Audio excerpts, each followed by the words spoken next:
এই লেকচারে আমরা বোঝার চেষ্টা করব যে কেন এই এলিমেন্টটাকে লেফট এলিমেন্টের সাথে রাখার জন্য আমাদেরকে দুইটাতেই ফ্লোট লেফট বলতে হচ্ছে, সেটা আমরা বোঝার চেষ্টা করব।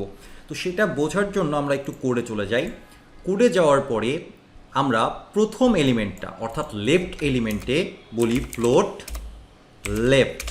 ওকে, এই এলিমেন্টকে আমরা ফ্লোট লেফট বললাম। এইটা একটু ভালো করে খেয়াল করেন কি হচ্ছে।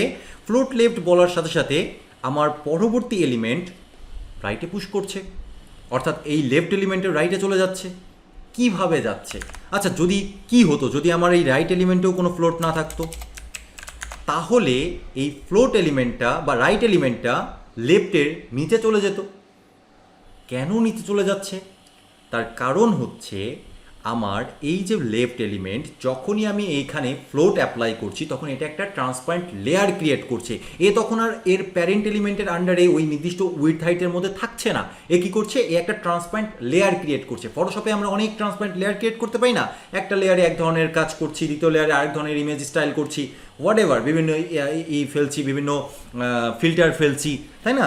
এই কাজগুলো যে আমরা করছি ফটোশপে, যারা ফটোশপ সম্পর্কে জানেন তাদের জন্য সুবিধা হবে। আর যারা জানেন না তারাও বুঝে নেন যে একটা সাদা কাগজের উপরে আপনি ট্রান্সপারেন্ট আর একটা পলিথিন পেপার রেখে দিলেন, তার উপরে আরেকটা পলিথিন পেপার রেখে দিলেন, তার উপরে আরেকটা পলিথিন পেপার রেখে দিলেন, তাহলে যার ওপরে আপনি ফ্লোট অ্যাপ্লাই করলেন সে সবার ওপরে চলে আসলো। সে সবার ওপরে চলে আসলে নিচের জায়গা তো ফাঁকা হয়ে গেল।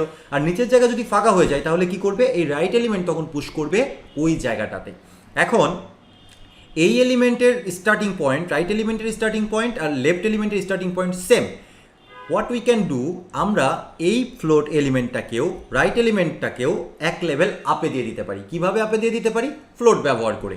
কিন্তু ফ্লোট ব্যবহার করে যদি আমরা আপে দিতে চাই তাহলে আমরা কোন প্রপার্টিটা ব্যবহার করব? ফ্লোটের দুইটাই প্রপার্টি, একটা হচ্ছে লেফট আর একটা হচ্ছে রাইট।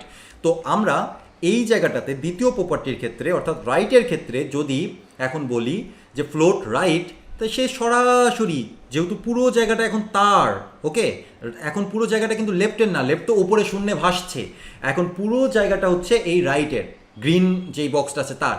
এখন যদি আমরা বলি ফ্লোট রাইট, সে সরাসরি রাইটে চলে যাবে, অর্থাৎ একটা ট্রান্সপারেন্ট লেয়ার তো তৈরি করবে কিন্তু সে চলে যাবে রাইটে। কিন্তু আমরা বলছি যে না, তুমিও লেফটে থাকো, এই এলিমেন্টটাকে আমরা বলছি তুমিও লেফটে থাকো। আগে আমরা বলেছিলাম লেফটকে লেফটে থাকতে, এবার আমরা বলছি রাইটকে লেফটে থাকতে। তাহলে কি হবে?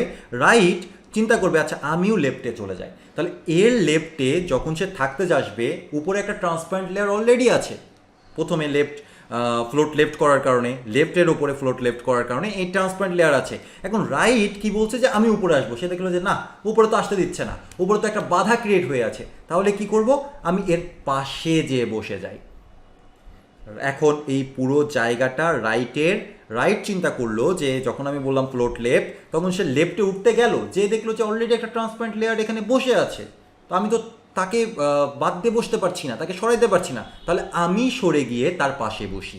এই জন্য আমরা যখন বলছি এখানে ফ্লোট লেফট, তখন সে সরাসরি এর পাশে চলে যাচ্ছে, কারণ এর আগে রয়েছে, এর প্রায়োরিটিটা বেশি, সেজন্য এ লেফটে থেকে যাচ্ছে আর এর রাইটে চলে আসছে। That is the concept. আর যদি আমরা বলি ফ্লোট রাইট, তাহলে সে পাশাপাশি তো থাকছে কিন্তু মাঝখানে একটা গ্যাপ তৈরি করছে। এই জায়গাটা কিন্তু শূন্য জায়গা, এই জায়গাটা এমনটা না যে এই জায়গায় অন্য কিছু আছে, এই জায়গাটা পুরোটাই শূন্য জায়গা। এখন এই শূন্য জায়গাটা কিভাবে কাজ করছে সেটা বোঝার জন্য পরবর্তী লেকচার পর্যন্ত অপেক্ষা করতে হবে।